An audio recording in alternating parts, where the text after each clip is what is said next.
सांपनाथ कांग्रेस और बीजेपी नागनाथ सांपनाथ। कांग्रेस बीजेपी आरएसएस की अम्मा है। ये सब स्लोगन बनाया है कौन? वही सब बनाया है। तो उसे पूछो कि जो बात कह रहे हो ये कैसे साबित करो। आप पहले सांप का नाक का अंतर बताओ कि जितने लोगों पर फर्जी एफआईआर हो रहे हैं, जितने लोगों पर ये बोले लोग कि घोषणा पत्र में डाले कि इन लोगों को संविधान रक्षक मानेंगे और सरकार आएगी तो इन लोगों को पेंशन देगी, जितने लोगों को जेल भेजा गया है, फर्जी मुकदमे में डाला गया कि संविधान रक्षक असली वही लोग हैं जिनके ऊपर अभी मुकदमे हो रहे हैं, जो लोग जेल में ठेले जा रहे हैं।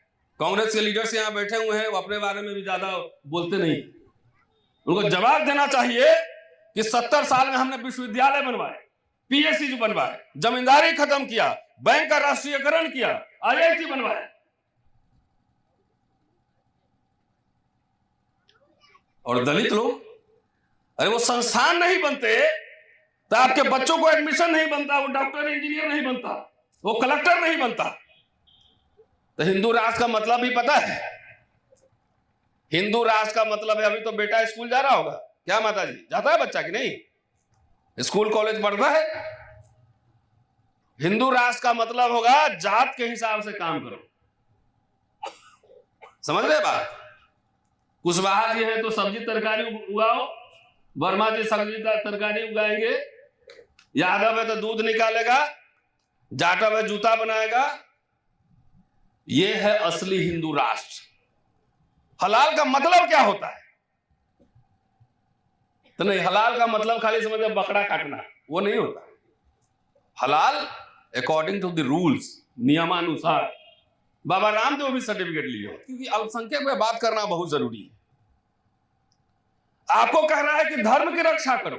खतरा किस देश में, कैसा हम लोग कमजोर लोग हैं, नाकाबिल लोग हैं कि हर बार कहता है खतरे में है। 80% पॉपुलेशन है खतरे में। किससे खतरा है? तो कुछ भी जहां कोई बहस नहीं करना हो, तर्क नहीं करना हो, कोई संवाद नहीं करना हो, तो सीधा वहां एक मुसलमान नाम खड़ा कर दो, कोई बहस नहीं है। 4 नवंबर 1948 को, 25 नवंबर 26 नवंबर 1949 के एक साल पहले जब ड्राफ्ट सबमिट हुआ, उन्होंने कहा था कि संविधान के तहत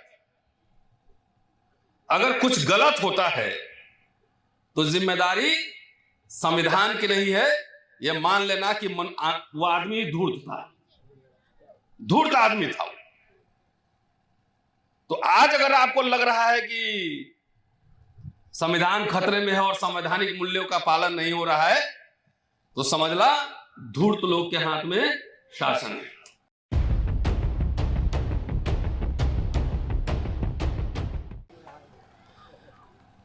और राणा साहब, दिनेश जी, जस्टिस वीरेंद्र सिंह यादव, तमाम मंचासीन जो हमारे गेस्ट हैं और इस सभा में जितने साथी उपस्थित हैं, आप सबको बधाई और बहुत बहुत शुक्रिया कि आपने मुझे बुलाया यहाँ पर अपनी बात रखने के लिए। वैसे मैं पेशेवर इतिहास का छात्र हूँ, इतिहास पढ़ाता हूँ, काफ़ी कुछ पढ़ा है और मैं समझा है, जो मैं समझा है वो बात आपके सामने रखने जा रहा हूँ। सबसे पहली बात कि बाबा साहब को भगवान न बनाइए। भगवान वो लोग बना रहे हैं जो वाकई संविधान में और बाबा साहब में विश्वास नहीं करते। इसलिए वैसे लोगों को भी संविधान दिवस की बधाई जो संविधान में नहीं विश्वास करते, उनको भी। सुपारी देने वाले बाबाओं को भी संविधान दिवस की बधाई। हम लोग को भी सुपारी यही उत्तर प्रदेश में ज्यादा लग रही है। और वैसे हुक्मरानों को भी संविधान दिवस की बधाई कि उसी संविधान की वजह से वो देश के सर्वोच्च पद पर पहुंचे हैं, उसी संविधान की वजह से।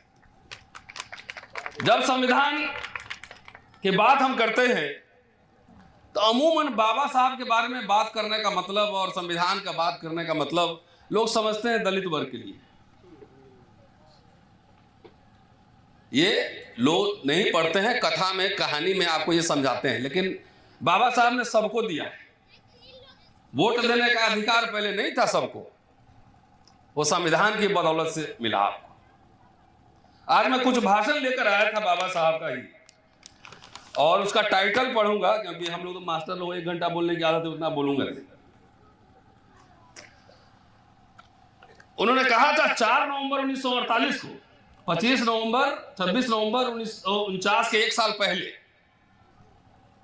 जब ड्राफ्ट सबमिट हुआ, उन्होंने कहा था कि संविधान के तहत अगर कुछ गलत होता है तो जिम्मेदारी संविधान की नहीं है, यह मान लेना कि वो आदमी धूर्त था, धूर्त आदमी था। तो आज अगर आपको लग रहा है कि संविधान खतरे में है और संवैधानिक मूल्यों का पालन नहीं हो रहा है, तो समझला धूर्त लोग के हाथ में शासन है। यह कैसे हो सकता है? Show me your face, I will show you the rules. Show me your party, I will show you the rules. अपना दल बताओ, हम कानून बताएंगे।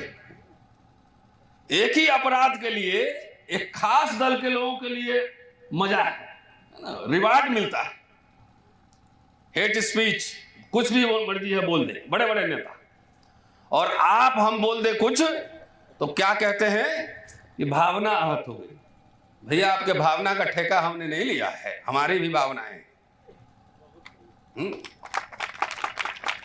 तो आज मैं सोच रहा था कि 4 नवंबर 1948 को उन्होंने अल्पसंख्यक माइनॉरिटीज के बारे में बात की थी, बहुत गंभीर बात की थी, और उसमें देश के सूबे के हुक्मरानों को पंक्तियां सुनाना चाहता हूं, क्योंकि आपका उत्तर प्रदेश जाता जो है अभी आजकल हलाल चल रहा है? कब्रिस्तान शमशान, तो कभी मुगल सराय को दीनदयाल उपाध्याय, कभी प्रयागराज, इलाहाबाद से प्रयागराज। तो उसी संविधान सभा में बाबा साहब ने जो बातें कही थी, वो क्योंकि अल्पसंख्यक में बात करना बहुत जरूरी है। आपको कह रहा है कि धर्म की रक्षा करो। खतरा किस देश में, कैसा हम लोग कमजोर लोग हैं, नाकाबिल लोग हैं, कि हर बार कहता है खतरे में है। 80% पॉपुलेशन है खतरे में। किससे खतरा है? तो कुछ भी जहां कोई बहस नहीं करना हो, तर्क नहीं करना हो, कोई संवाद नहीं करना हो, तो सीधा वहां एक मुसलमान नाम खड़ा कर दो, कोई बहस नहीं होगी। ये माहौल बना दिया गया है। तो बोले वो कौन जंक्शन है, भोपाल, हबीबगंज स्टेशन था, उसका नाम बदल के जो है कमलावती जंक्शन हो गया। आप खुश रहिए कि मुसलमान नाम बदल के हिंदू नाम कर दिया, खुश रहिए, लेकिन यह पता नहीं है कि वो स्टेशन कंप्लीट प्राइवेटाइज हो गया। 10 रुपया का टिकट अब 50 रुपया मिल रहा, जाओ मजे करो, फील गुड करो, है ना। 5 रुपया का पहले प्लेटफॉर्म टिकट मिलता था, आज जाके पता कर लीजिए क्या हाल है। तो गुदगुदी देने वाला बात, भाषण देने वाला बात कर करके जेब काटा जा रहा है आपका। कर हर गांव में कह रहे हैं कि हिंदू मुसलमान हो रहा है। ये बनाया कौन?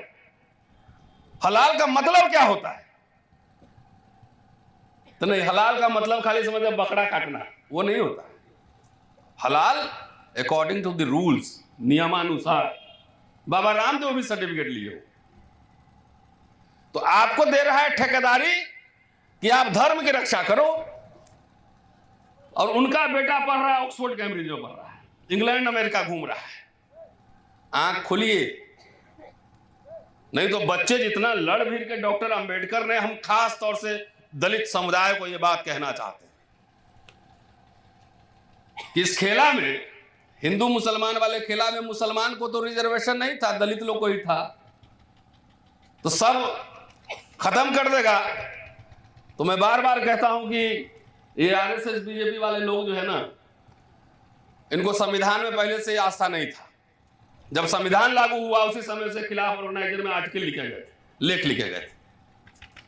तो मान लो कि ये लोग कहता है कि 70 साल में कुछ नहीं हुआ, तो ये बात समझ में आती है क्योंकि उनको मनुस्मृति लागू करना है।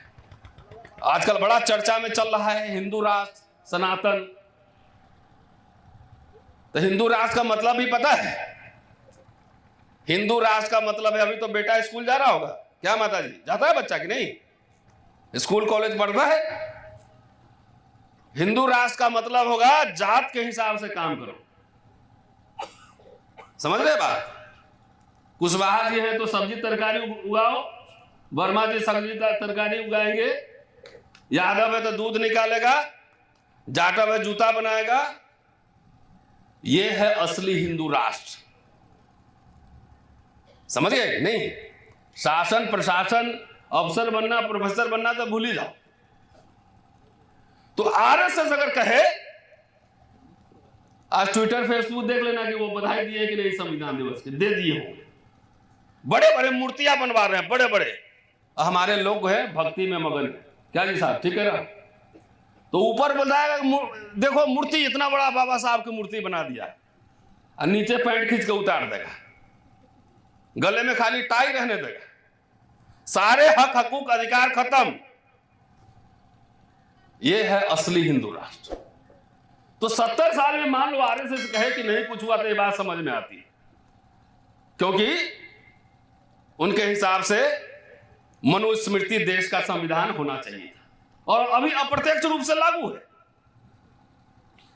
कोई बात मैं बोलता हूं तो मेरे ऊपर केस हो जाएंगे, एफआईआर दर्ज होंगे, और वही बात एक खास विशेष का आदमी कहता है उसके ऊपर कोई कार्रवाई। क्या है? क्या है? यही तो है मनुस्मृति, और क्या है? तो 70 साल में एक बड़ा सा दलित का मिडिल क्लास तैयार हुआ। कांग्रेस के लीडर्स यहां बैठे हुए हैं, वो अपने बारे में भी ज्यादा बोलते नहीं। उनको जवाब देना चाहिए कि 70 साल में हमने विश्वविद्यालय बनवाए, पीएससी बनवाए, जमींदारी खत्म किया, बैंक का राष्ट्रीयकरण किया, आईआईटी बनवाया, और दलित लोग, अरे वो संस्थान नहीं बनते तो आपके बच्चों को एडमिशन नहीं बनता, वो डॉक्टर इंजीनियर नहीं बनता, वो कलेक्टर नहीं बनता। तो मैं कैसे कह दूं कि 70 साल में कुछ नहीं हुआ? मेरा शर्ट देखिए कितना बढ़िया है, व्हाइट ब्रांडेड। तो मैं कैसे कह दूं कि 70 साल में कुछ नहीं हुआ? 70 साल में हुआ जो, उसी को आप बर्बाद कर रहे हैं, उसी को आप बेच रहे हैं। बैंक अगर नेशनलाइज हुआ तभी तो उसमें SC ST OBC सबका रिजर्वेशन लागू। और जितना फोर्सफुली कहना चाहिए,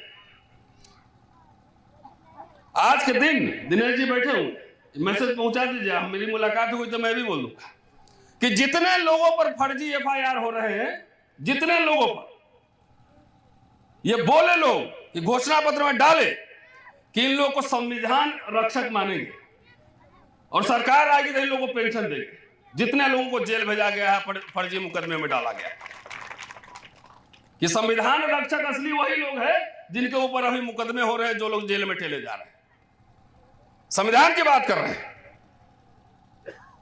तो साथियों, अल्पसंख्यक के बारे में जो उन्होंने कहा था, मुझे यह कहना बहुत जरूरी है।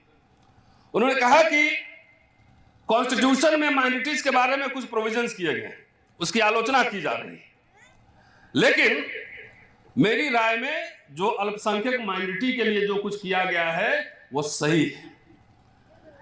कह रहे हैं कि देश में अल्पसंख्यक और बहुसंख्यक दोनों ने गलत रास्ता अपनाया। अल्पसंख्यक के अस्तित्व को नकारना ये बहुसंख्यक की गलती है, हिंदुओं की गलती है, मेजॉरिटी में उसकी गलती है, और अल्पसंख्यकों द्वारा अल्पसंख्यकवाद को सीने से लगाए रखना वो भी उतना ही गलत है। उसे दोनों उद्देश्य तभी साध सकते थे कि जिससे दोनों एक सार हो जाए, कि अल्पसंख्यकवाद और बहुसंख्यकवाद खत्म हो जाए, दूरी मिट जाए। लेकिन सबसे पहली गलती हुई कि आपने अल्पसंख्यक के अस्तित्व को ही नकार दिया। कुछ भी बोलेगा पाकिस्तान चले जाओ ना, क्यों चले जाओ भाई? आपसे ज्यादा वो नमाज जो पढ़ता है मौलवी साहब, ज्यादा इस धरती को चूमता है, इसी धरती में मिल जाता है। वजू करते हैं ना, पानी नहीं हुआ तो मिट्टी से भी कर लेते।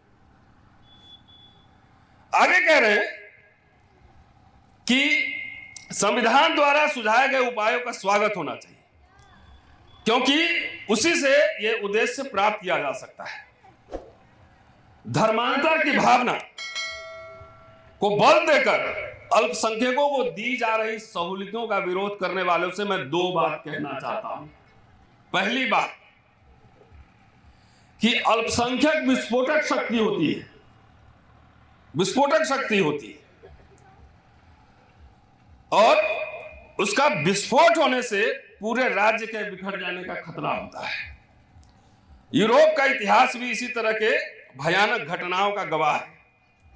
दूसरी बात जो सबसे महत्वपूर्ण है, इसलिए आप लोग हिंदू मुसलमान वाले सिलेबस में जो है मत पढ़िए।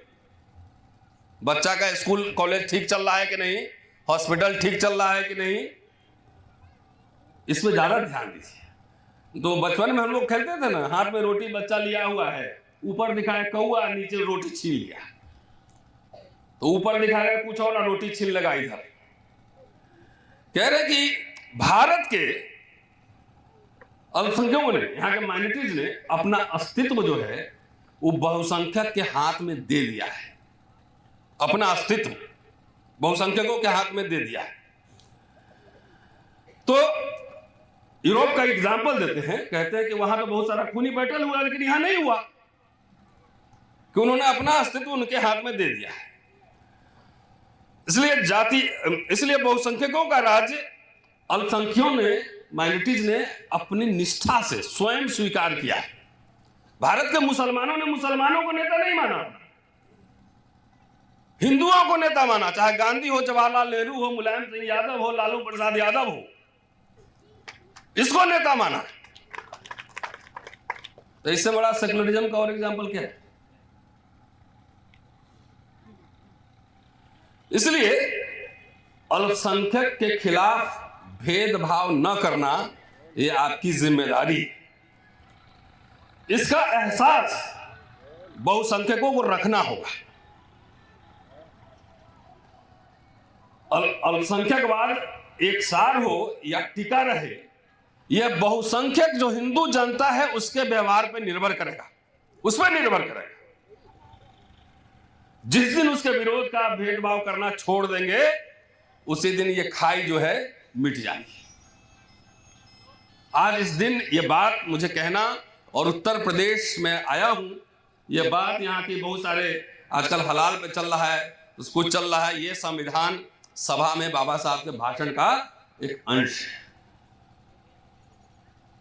साथियों, जब गांधी से अंबेडकर मिले थे तो उन्होंने कहा था, mister Gandhi, I have no homeland, मेरी कोई मातृभूमि नहीं। और आज जो हालात है इस देश में, मैं दिल्ली में रहता हूं, दिल्ली के सबसे जो एलीट एरिया होगा कैंपस, दिल्ली यूनिवर्सिटी कैंपस, उसमें पढ़ाता हूं और वहीं रहता हूं। और दिल्ली में आके देखिए 500 मीटर के बीच में दो कानून चल रहे हैं। एक प्रिंसिपल पे गंभीर संगीन आरोप, एफआईआर दर्ज, चार्जशीट हो गया है,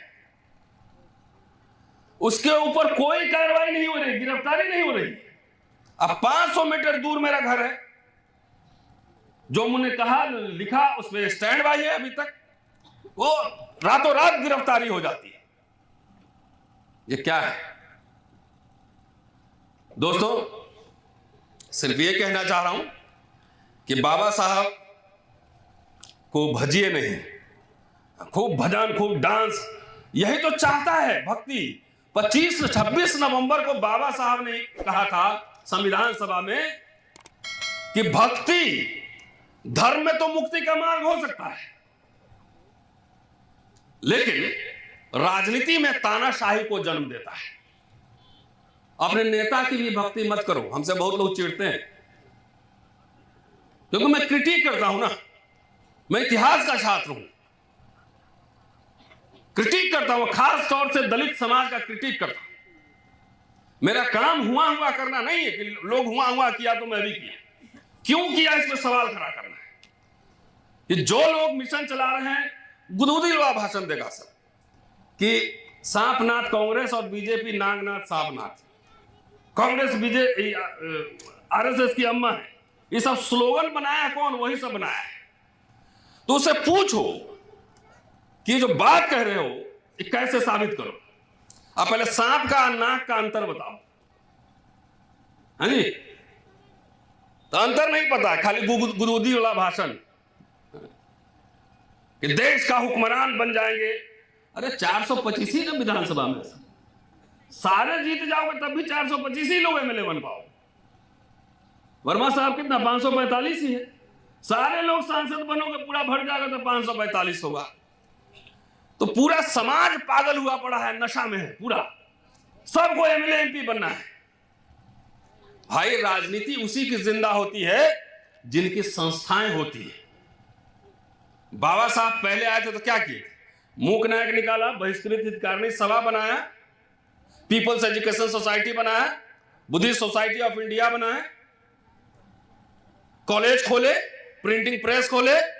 आजकल नेता लोग कहता है खाली हमको सीएम और पीएम बना दो, संस्था नहीं बनाए। यह सवाल आपको पूछना पड़ेगा कि जो हक हकूक मिले थे, खास तौर से लोग कहते हैं कि कांग्रेस ने निजीकरण शुरू, कुछ नहीं पता है। अरे लिबरलाइजेशन, ग्लोबलाइजेशन, प्राइवेटाइजेशन, तो ये पूछो कि कितने बेचे थे उन्होंने, तो वो नहीं पता है, आंकड़े नहीं पता है। और ये माफ कीजिएगा, नेता लोगों को भी नहीं पता, वो खाली टिकट के लिए इधर उधर दाएं बाएं मारता है, रिसर्च करके नहीं आता है। बोले उनसे सवाल पूछिए कि 90 के दशक में कितनी कंपनियां बिकी? 0। कंपनी बेचना किसने शुरू किया?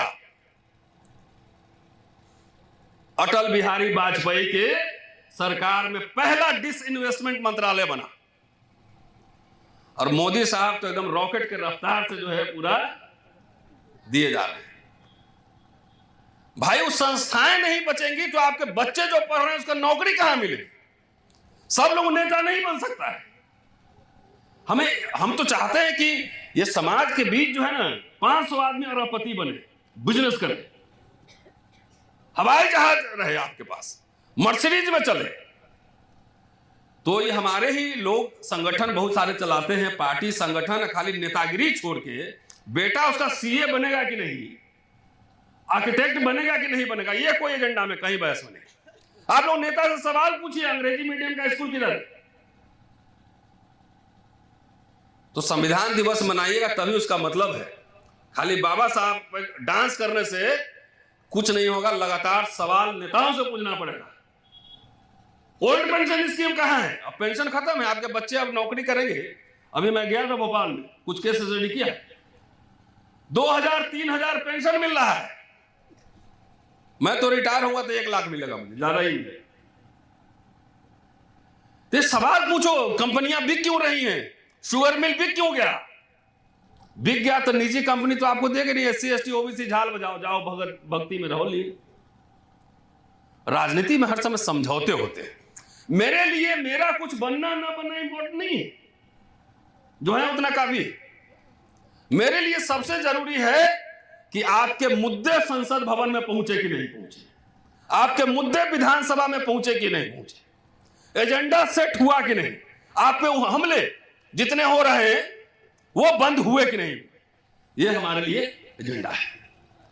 तो बाबा साहब को भजिए नहीं, बाबा साहब को पढ़ना है, वो यूट्यूब में जाके देखेंगे तो बहुत सारा वीडियो मिलेगा बाबा साहब पर, सुनिए जाके। शुक्रिया, धन्यवाद।